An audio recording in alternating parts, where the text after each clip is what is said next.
सुबह का समय था, घर के सभी लोग अपने काम में लगे हुए थे। तभी सास गुस्से में रसोई के अंदर आती है। वाह बहू वाह, अभी तक बर्तन पड़े हैं, यही काम रह गया था तुझसे। सास की आवाज सुनकर बहू पूजा घबराते हुए कमरे से बाहर आती है।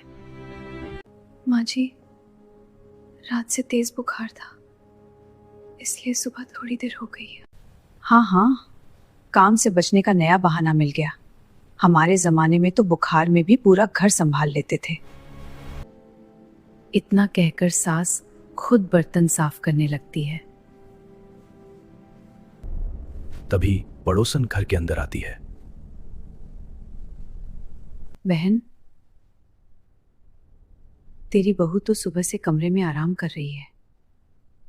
पड़ोसन की बात सुनकर सास और ज्यादा गुस्सा हो गई। देखा, अब बाहर वाले भी बातें करने लगे हैं।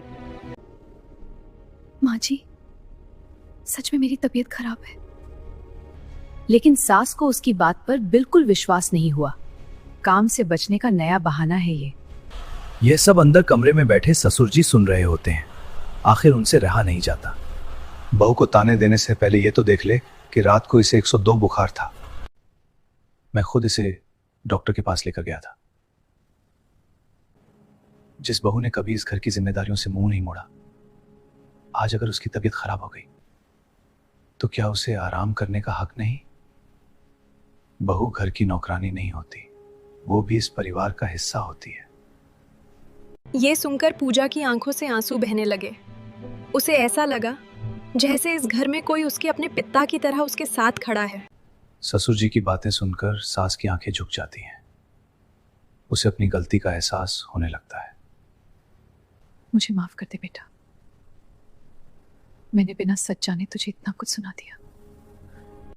पूजा भावुक होकर अपनी सास के गले लग जाती है, क्योंकि कभी कभी एक इंसान की समझदारी पूरे घर का माहौल बदल देती है।